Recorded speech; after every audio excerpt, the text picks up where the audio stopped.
hábil en mi oficio.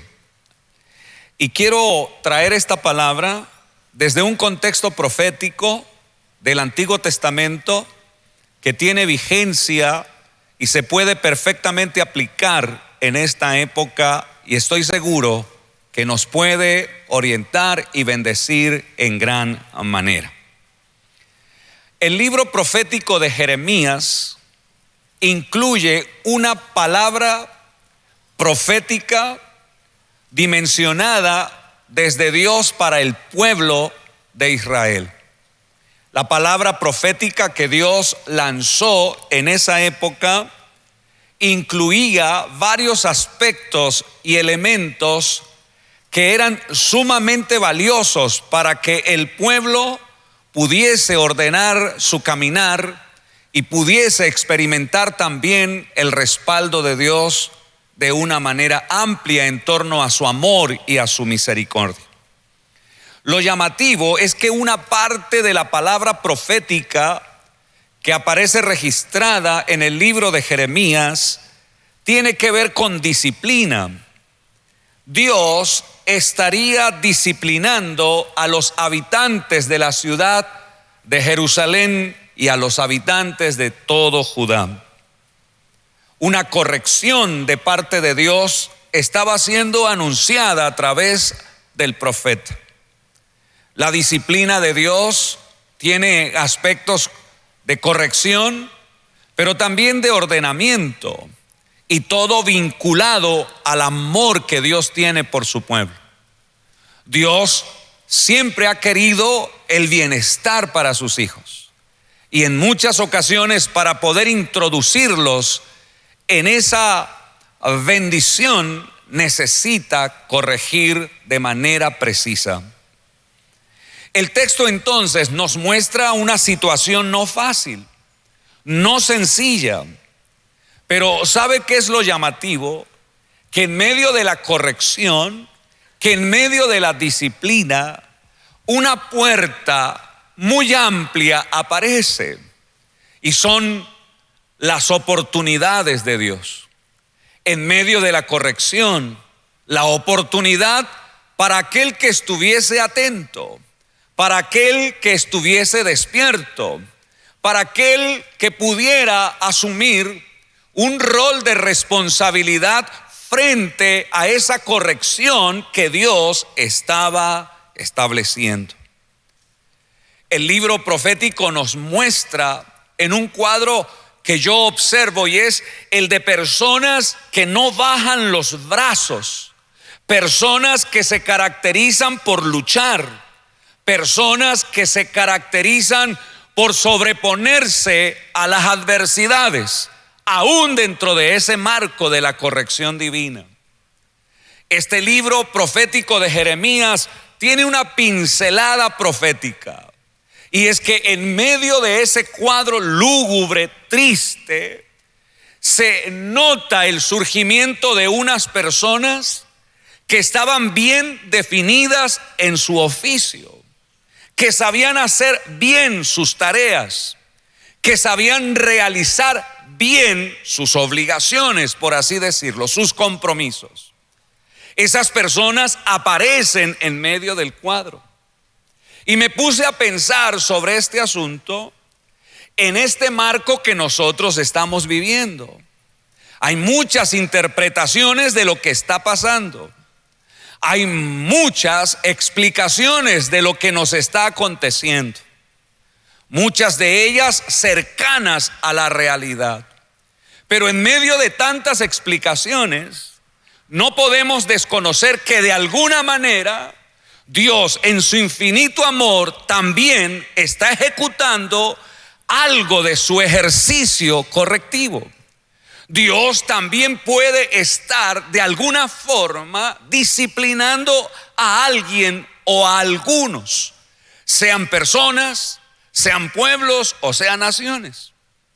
Lo llamativo es que en medio de esta situación de corrección, Dios está permitiendo que personas seguramente como usted se caracterice por esa valentía de vivir una época como esta, que no se arrugue en ningún sentido, que venza sus miedos desarrollando temor en Dios, que levante sus brazos al Todopoderoso y le diga: Señor, aunque el cuadro es oscuro, yo veo brillar la luz de las oportunidades para mí, y creo que para mí hay una chance del cielo importante y valiosa.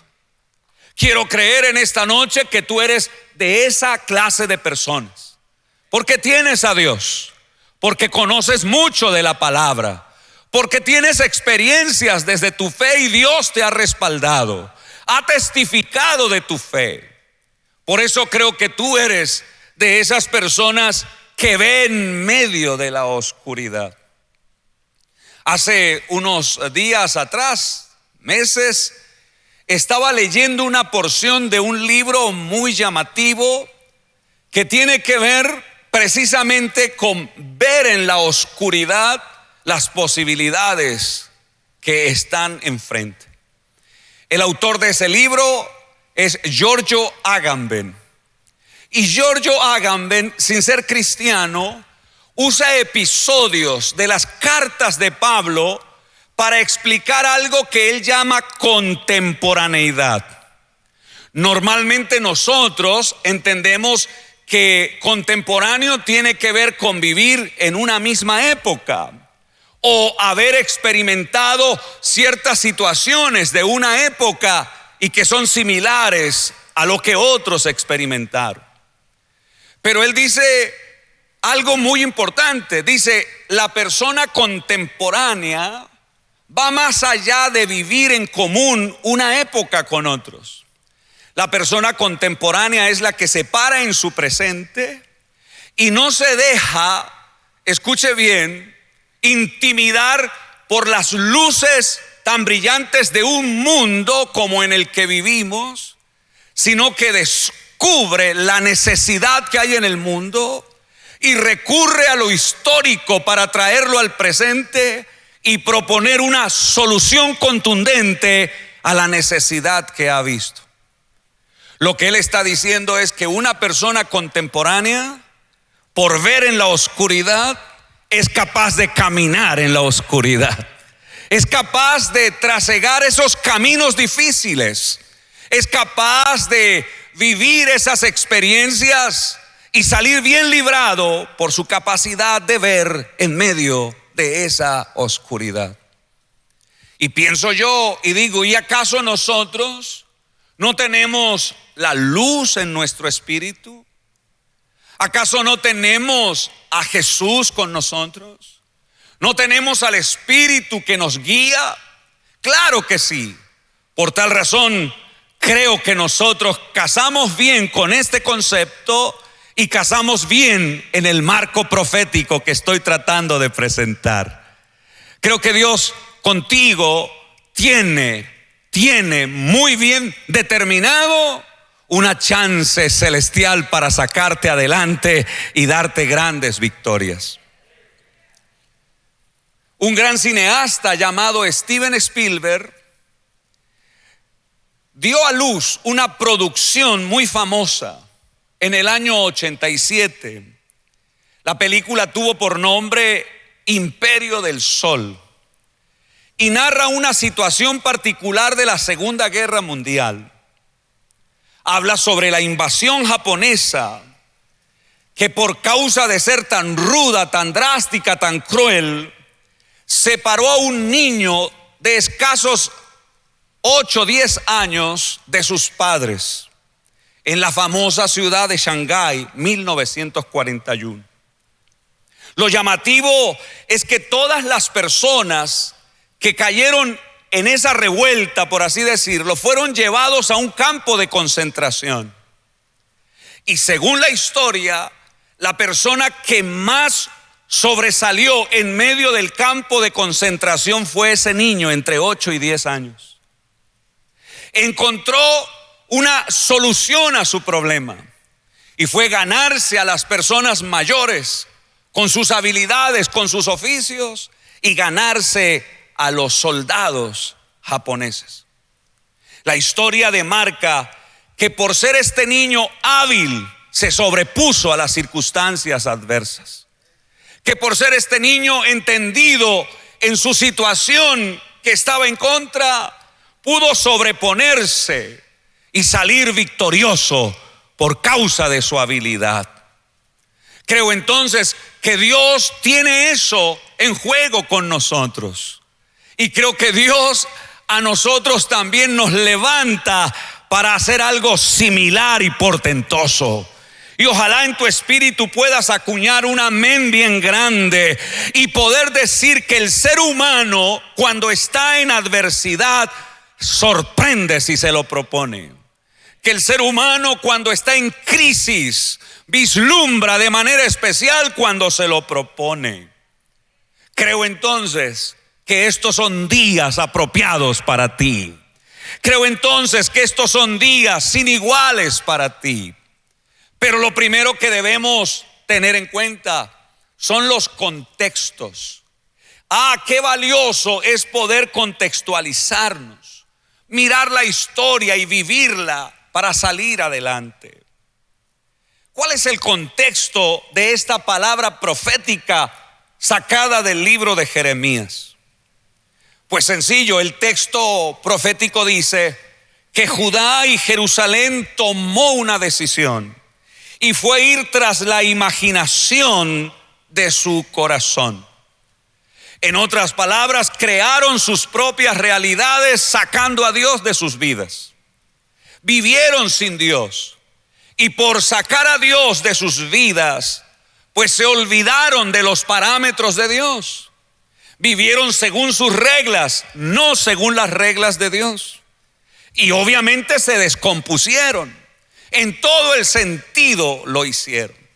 Personas que se vieron así, tal cual querían verse en sus realidades. Por salirse de ese acopio de Dios, de ese cuidado de Dios, la profecía dice que se dieron al adulterio, por ejemplo. La profecía dice que se dieron a la prevaricación. La profecía dice que se dieron a la desconfianza relacional. Unos desconfiaban de los otros.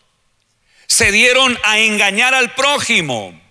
Se volvieron traicioneros y también idólatras, entre otros aspectos que demarca la palabra. Al dejar a Dios a un lado, vivieron a su antojo. Y parece que no percibieron con una medida perfecta hacia dónde se estaban desbocando. Entonces Dios, al verlos actuar de esa manera, decide responderles y decide accionar un ejercicio con ellos, que es el ejercicio de la corrección. Y usa al profeta para mostrárselos con lujo de detalles. Dios hace uso del profeta porque el profeta en ese momento se convirtió en un hombre con comprensión y entendió lo que Dios le dijo. Como profeta supo que Dios haría que el pueblo comiera ajenjo, que el pueblo bebiera hiel y que el pueblo sería pasado por la espada de los enemigos. El profeta recibe toda la información y le duele por causa de lo que el pueblo va a experimentar, por causa de lo que el pueblo va a sufrir, y comienza a proclamarlo para concientizar al pueblo y sacarlo de esa situación adversa en la que se encontraba. Él hizo su trabajo, pero el pueblo no respondió afirmativamente. El resultado fue la testarudez frente a lo que Dios les estaba anunciando y aún frente a lo que Dios haría con ellos.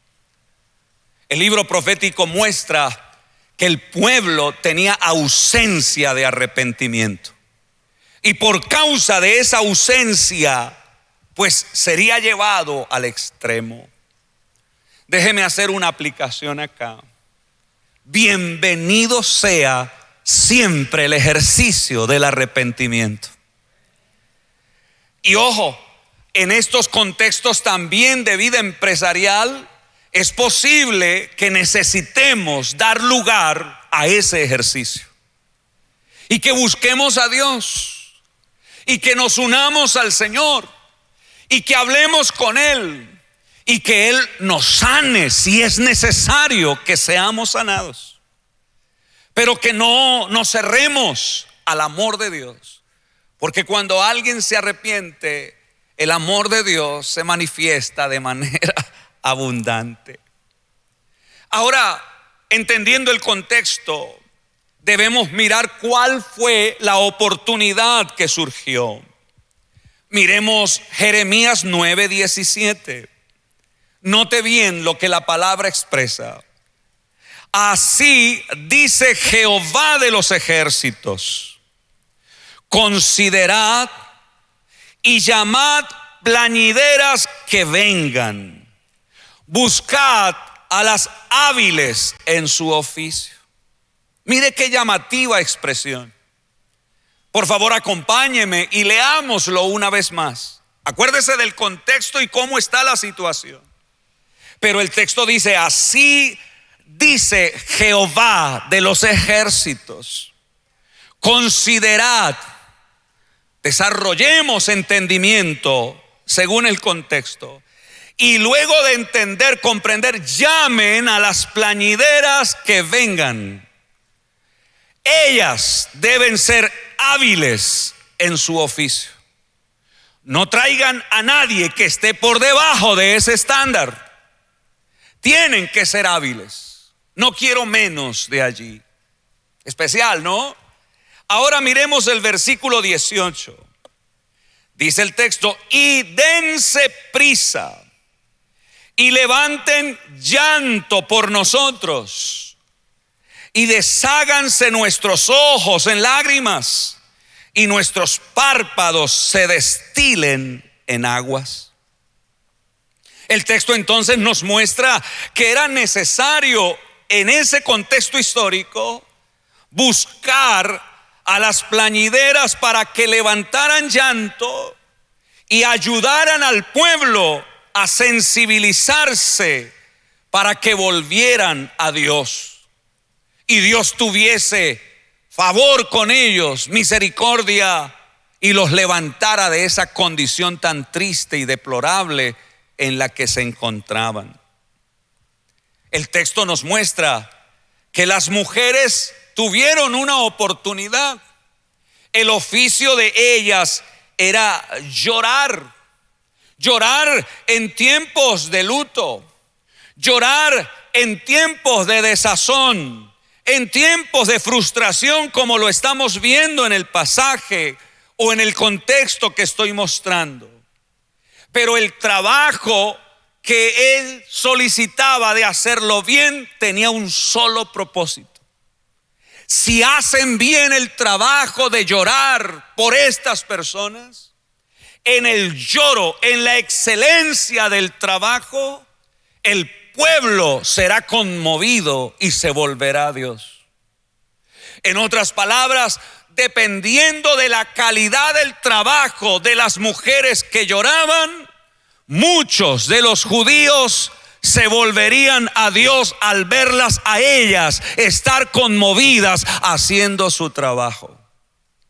Y esto me llamó profundamente la atención, porque muchas veces nuestros trabajos en marcos como los que estamos viviendo hoy se hacen descontextualizados también o desarraigados también del contexto de Dios. Lo que hacemos no siempre involucra el propósito de Dios. Es como si lo que tú haces conmueva a alguien, pueda ver a Dios y se contagie de tu fe, y se contagie de tu habilidad, y se contagie de tu excelencia para hacer el trabajo. Esto es conmovedor, porque lo estremece a uno en sus entrañas, lo mueve a uno por dentro y lo promueve a ubicarse en situaciones como estas. Cuando fui a la oración, eso es lo que Dios colocaba en mi espíritu. Y me decía, cuando las personas hacen bien el trabajo, revelan a Dios de manera amplia y abundante. Y cuando Dios se revela en el hacer de las personas se contagian del buen hacer del que las realiza. Y quieren tener de lo que tiene el que hace la persona. En un tiempo de muerte, en un tiempo de anuncio, de dolor, en un tiempo de fragilidad, está la oportunidad para las mujeres que hacen bien el trabajo. En un tiempo como en el que vivimos, está la oportunidad para los que hacen bien su trabajo, para los que se tornan hábiles en el hacer de su trabajo, que no se quedan mirando una cosa o la otra, que no se hacen parte de la crítica que daña y paraliza, sino que en lugar de perder el tiempo en ciertas situaciones que no convienen, están concentrados, están enfocados en lo que Dios les ha dado, lo que Dios ha puesto en sus manos, lo que Dios les ha dado por iniciativa, por creatividad. Materializan todo eso que Dios les ha dado y les ha colocado en el espíritu, y comienzan a mostrarle al mundo que aun cuando las cosas estén patitas arriba, tú estás bien ubicado en la tierra, porque sabes que eres persona de promesa, persona conectada a un hilo profético, y que Dios a ti no te abandona ni te abandonará. Hacer bien las cosas con excelencia, ser hábil en nuestro oficio. ¿Cómo puede uno pensar que en una situación tan fuerte como esta, Dios pida que salgan a flote las personas que hacen bien el trabajo? ¿No le llama la atención a usted eso? A mí me conmueve. Y no es por hacerlas a las carreras. Es que Dios dice, en contextos difíciles, quien demuestra que está concentrado en lo que hace y honra a Dios, cambia la perspectiva de la realidad de la gente que está alrededor. Dios te quiere usar, me quiere usar. Dios quiere levantarnos. Dios quiere hacer uso de nuestros dones, de nuestros talentos, porque nos los dio Él para hablar a través de nuestro hacer a un mundo que lo necesita. Porque no podemos negar que muchos están envueltos en un bla bla bla que no hace progresar. Pero cuando alguien está conectado, dice, pues esta es mi oportunidad para que Dios muestre al mundo que yo soy su hijo, que no tengo miedo porque estoy agarrado de Él por el temor que le tengo a Él, y Él hará conmigo como desee. Busquen a las que lloran bien, porque cuando lloren el pueblo será conmovido y será transformado por Dios. En otras palabras, con su hacer, acerquen a un pueblo alejado al corazón de Dios. Con su trabajo, acerquen a un pueblo que está perdido, desorientado, para que vuelva al regazo del Señor. Esto es un misterio, y tal vez muchos digan, no es para mí creerlo, pero como esto es por fe, seguro que Dios a nosotros nos prospera. Es como la mentalidad del apóstol Pedro cuando escribe ahí en su segunda carta, añadid a vuestra fe virtud, y toda una serie de elementos importantes, y dice, y no os dejará estar ociosos de acuerdo al conocimiento de Cristo. Porque el que está ubicado en Dios nunca estará vacío, ni será desierto. Será un manantial espectacular, porque Dios lo levanta para que el mundo vea, observe, y para el que está alejado se vuelva a Dios. Qué maravilla que con el hacer podemos acercar a tantos que están dispersos y regados en un mundo sin la esperanza que Dios nos ha dado a nosotros tener.